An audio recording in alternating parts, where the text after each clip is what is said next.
I see a lot of commentary right now, once again, of the 50-50 dates, of the girl having to pay half, whatever. I'm not here to talk about that. I've done a video on that. I've done many videos on that. I've lived through the consequences of those videos. But I'm here to just remind the girls to not lower your standards. Don't let all this commentary make you believe that what your standards are wrong. Don't lower your standards for anybody. Most especially, don't lower them for random people commenting on the internet. Standards are incredibly important because without standards, you have no guidelines for how to live your life. You have no guidelines for how you choose to behave, how you accept the behavior of the people around you. They are the basis for your boundaries moving forward. So keep your standards high, believe in yourself, don't let all this commentary make you feel bad. Okay, she's saying for the girls not to lower their standards. Great, got it. But I have a question. How do you know how high your standards are supposed to go? This queen obviously doesn't have a clue if her standards are high, low, or whatever. Women always overshoot their standards. That's the issue. They always think that they are entitled to a guy who is 3, 4, 5, even 6 levels above them. Another thing that's important is that you should listen to good comments or good pieces of advice that you get online. I'm not saying everybody says the best advice, but definitely you're going to get a good amount of advice, especially if you start seeing the same things repeated over and over and over again. There is a method to the madness. Probably something about the pattern of what people are writing may be on point. But you go and do you, queen. You be bad all by yourself. Don't settle for no scrub. Except the problem is, how do you know you're not the scrub? Now that's a lot of damage! Before we move on, I want to bring attention to the fact that 79% of my viewers are not subscribed to my channel. Come on, fam. You've seen my logo on other channels, and you're already here. Please hit that subscribe button and support the channel. It really helps out. Moving on. If a man ever says something about like going 50-50, don't date him. If he doesn't pay for the meal, don't ever go on another date with him. Men that are financially stable are happy to pay for a date with you. And men that value women, that see you as potential wife material, they're gonna pay for your dates because they know the value that you bring. This whole like 50-50, men are high out of their mind if they really think we're gonna do that. My husband paid for every single date we went on. I don't think that women can really take men seriously when they don't pay for the dates. How can you really respect a guy that doesn't pay for your meal on a date? Women will lose respect for you. This whole 50-50 thing is such a joke. Mind you, I'm an attorney. I believe women can be powerhouses. I believe you can be career driven. But as women, we still want a man that's going to pay for us. Even if you're going to work, you still want a man that is financially stable, that will pay for you. So yeah, if any man ever says this, please run far from him and block his number. Okay, let me make this clear and address what she said at first. Men with money will be happy to pay for your meals. That is not actually 100% true. Men with money don't mind paying for your meals, ladies. It doesn't mean that they're happy to pay for your meals. They could do it because they can afford to do it, but they're still watching you. Just as because they're paying for your meal doesn't mean that they're not observing you. And when you say the value that you bring to the relationship, I don't know what you are referring to value. You're not an investment for a man. If a successful man is with you and he doesn't have any children and he's paying for the meal, it's because he wants children. He is trying to figure out if you are a good suitor for him. And another thing that to add to this conversation is who came up with the 50-50? That was actually women. Ladies, you're the ones who came up with the I want equality, so men gave it to you. And it's kind of funny, this queen in this video says that she's an attorney and she believes that you can earn your own money, but has a problem with men going 50-50. See? The double standards. Things are changing, ladies. You asked for the change, now you're complaining about the change that you asked for. This isn't Berkey. You can't have it your way, sister. You wanted equality, you're getting it. That includes equality across the board. Sorry, sweetie, you can't just pick and choose equality like if it was some kind of buffet or some kind of salad bar. You either get all equality or no equality. But you do you, sister. I'm pretty sure that her husband is never thinking of divorcing her. How dare you? Moving on. I think a fear that a lot of people have in relationships is this feeling of like, what if they find somebody more attractive than me? What if they, follow this person on Instagram and see how good they look and then they want to start DMing this person? Or what if they go out and see somebody more attractive than me? And it's like, I think that our world is so obsessed with the way that people look, and with the accessibility of people through social media, it's not hard to convince yourself that everybody has way more options than they actually have. But I just want to remind you that being the most attractive person in the room is not a requirement to be loved, and perfecting the way you look isn't inherently gonna allow you to attract your ideal partner. It's not sustainable, it's not long term, and building a relationship based on whether or not you two find each other physically attractive is not at all the way love is formed. We are humans, and obviously if you like the way something looks, it'll draw you in and then you'll dive deeper. I'm not saying that like they can just think you're like ugly, but I'm saying that this false belief that like we have to look so amazing all the time in order to be desirable is just not true. The fact of the matter is, for me as a woman, I know that there are millions of other women in this world that are more attractive than me. Mama say that happiness is from magic rays of sunshine that come down when you're feeling blue. All right, Queen, let me break this down to you. First of all, physical beauty is a woman's most important asset. Why do I say this? Because there is a multi-billion-dollar industry built into beauty products. Now, saying that you don't need to be beautiful to be loved is true, but there is a real-world application here. You must be attractive for the guy that you want to approach you. Attraction is a prerequisite before the process of falling in love. And the ones who are concerned about somebody liking someone else's Instagram post, it's mostly women, not men. Let me explain why. Men have to have a amalgamy of different factors to become attracted to women before they even love them. I'm sorry, but there is a reality here. Men are loved conditionally. Women only fall in love with a guy who can bring her value. How many times have we heard, stay away from Dusty's? If he doesn't pay the bill, he can't take care of our family. That's not a Walt Disney film ending. That's a reality that women say. That's why they want to know what you do for work. Do you own a house? What is your inherent value? All these things are factors that are thrown by women to see if you are a good suitor. So for her to try to make the case of you don't have to be attractive to have love, that is a false narrative there. A woman being attractive has a higher chance of getting an emotional relationship from a man. I'm sorry, but there's a reason the hotter girls on social media platforms get more likes and more attractions and more DMs than the average girl. Now, don't get me wrong, average women get a lot more DMs than the average man. But don't kid yourselves, ladies. You must be attractive. But I'm sure this queen is going to come up with some other incredible parallel to justify not taking care of yourself. Squeeze me? Oh, no, you did. It sounds self-deprecating, but this objective truth makes me feel a lot better. Like, I know that there are women with a more symmetrical face, with better hair, better nails, better skin, maybe a better body. Maybe they bought the body. Maybe they pay for medical grade skincare and they have flawless skin. Maybe they literally have invested so much of their time in the way that they look perfect, like unreal perfect. Maybe they just have great genetics. I don't care what the reason is, do you? But like, I know that if my partner wanted to find an attractive woman, in one day he could find 10.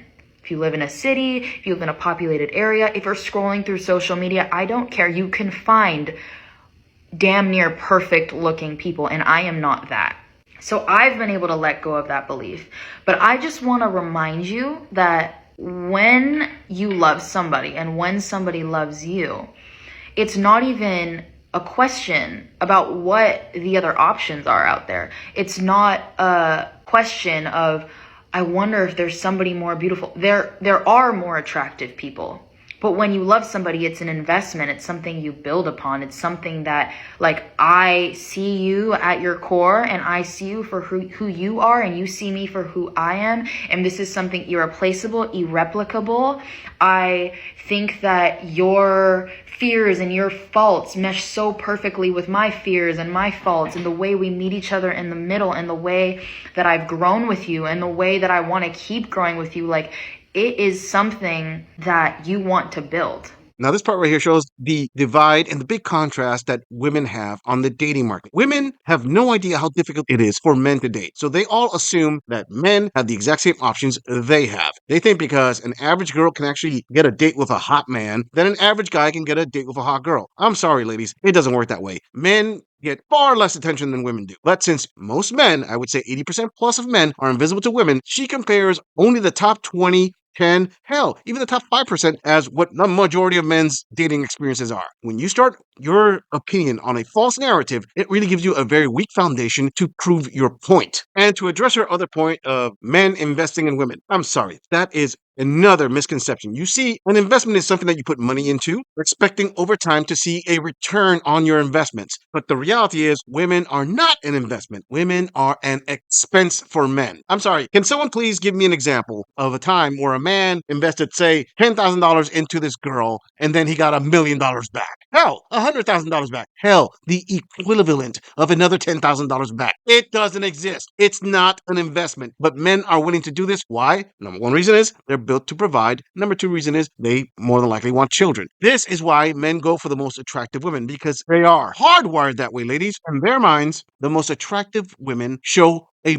higher rate of fertility. It's not that way all the time, but it is an indicator of high fertility. They are attracted to youth and beauty. Love? Just about every man who's woken up to the realities of our society already knows that there's a condition to that love. You Koreans keep going with that Disney tale of unconditional love. Yeah, I'm sure that's going to work out. Good luck with that. Show of hands for everybody who knew. Bingo.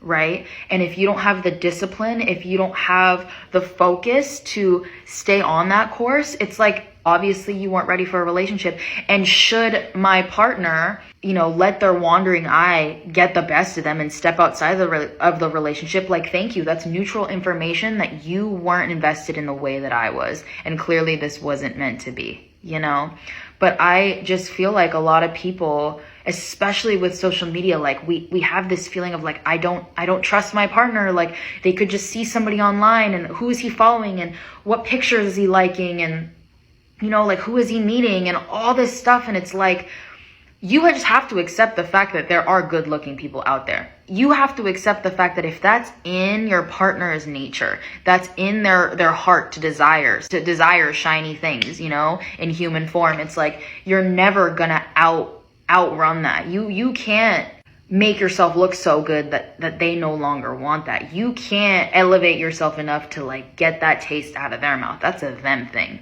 They don't actually want to build something, and that's fine, but that's the level of immaturity that they're at, and it's time for you to go. And I think that once within yourself, you realize that you're not chasing that either. You're not chasing the shiniest object. You're not chasing the excitement and like the baddest in the room. You're chasing something real. And this young Korean is just showing a pure example of somebody who's ignorant about life, giving advice to other women. Seriously, I find it amazing how a woman can get on here and say something like this, seeing the track record of women. Okay, if you don't know what I'm talking about, let me explain this to you. Men see other attractive women, and they just think about, wow, she's attractive. That's as far as men go. Looking for something better is very different between men and women. You see, if a man steps out on his woman, he has intimacy with another woman, 9 times out of 10, he's going to come back to his main woman. I'm not saying that is right. It's just how some men do it. Women, on the other hand, take it 10 steps further than that. And we even have a term for this. It's called monkey branching. And the funny thing is, when women do it, it's justified because it makes her feel better. Oh, she fell out of love with you, so she went with this guy who makes more money, or is taller, or is in better shape, or makes her feel a certain way. And women always justify that. They will say, she was no longer in love with you, you have to let go. Notice the double standard. Another thing to point out is emotions do not equate to longevity. This is why men use a logic base for their relationship partners. Women go on emotions. And when women decide, I am no longer in love with you, I am going to monkey branch out of the relationship, guess what? Those new feelings are equally temporary. You ladies who still think that this young Halloween's advice is solid, I'm pretty sure you're the type that wonders why Chad/Tyrone's always plows but never commits. Liar! Liar! Liar! That's when you realize that true beauty and true attraction comes from knowing somebody from the inside out and seeing them at their worst and seeing them at their best and seeing them grow and develop and seeing their vulnerability and their honesty and their fears and being like, oh my God, you are so human and so beautiful, and I cherish the moments I've spent with you, and I cherish our growth, and I cherish our development, and I cherish the way that I've seen even your physical appearance change throughout the years. Like, you are so beautiful to me. And it's like, all these other people look good, but I don't even care. That's what love is. Like, yeah, they look good. I don't care, because they're never going to be you, and they're never going to be me to you. And it's like, what we have is so sacred and it could never be replaced. That's the feeling that I think that love really is. It's not about how good you look. It's not about clout. What is true wealth to you? What is true love to you? What is gonna last a lifetime? And newsflash, beauty does not last a lifetime, at least not the kind of beauty that society teaches us, where it's like your body's all tight and you have this amazing youthful skin and full head of hair. Like, we get old, you know? And it's like, when everything fades, what's in here between us? I'm sorry, but when a woman sees a man at his worst and his vulnerabilities, as in when he cries and breaks down or shows weakness, that does not equate to her having love. In fact, that is a factor for her to fall out of love. Women always want to see the man as the stoic, strong provider. If you show any weakness, it will turn her off. Remember, do not go off what women say, go off their actions. Women always love to say the PC term of, I want a man who is emotionally available and shows his emotions. But you don't see them going after those men. Nope. They want a traditional man. Since when is a traditional man a guy who breaks down and sobs? Also, note she said that she wants a man to say to her that he cherishes her, even her physical changes throughout the years. Translation from womanese: have only eyes for me even after I pack on an additional 70 pounds laying on the couch. I'm sorry, ladies, but if you let yourselves go physically and expect a man to love you the same and have the same attractions to you, there is a reality here, and that is going to go downhill. You should maintain yourself. You cannot excuse your laziness and expect a man to treat you and love you the same. Let's put it this way. What if he had a higher paying job and 5 years into the relationship, he gets a job that pays half as much? You're going to be upset with him because he doesn't have that drive to get a job that paid as much as when you were first married. And you're not going to feel the same attractions for him. Same difference, ladies. If you let yourselves go, his eyes are going to wander. Men are visual creatures. Like always, all that talk about men are attracted to what society teaches them. No, sweetheart, it is not like that. Men are attracted to beauty. Tell you what, why don't you find yourself a guy who's unemployed, lives in his mom's basement, is 50 pounds overweight, plays video games all day, and go with him and say, oh, what's important is what's inside the heart, not everything else. That sounds ridiculous, doesn't it, ladies? Well, that's exactly what you're doing here. This sounds like a plain Jane who's upset that Chad/Tyrone laid that thunder pipe on her and isn't committing because he upgraded to the hotter chick and he was able to get her. Honey, you were third string. Don't complain, don't cry about it, just accept it. But then again, you could always be his bench warmer. I give you 2 claps and a Ric Flair. I'm just saying, if you enjoy this audit, click on the video in the end screen for more content. If you would like to support the channel, please follow the link in the description to donate to our beer fund, or like, subscribe, and share this video on other social media platforms. If you agree or disagree with anything about this audit, please let us know in the comments. I'm going to leave this audit right here. I'll see all of you in the next episode.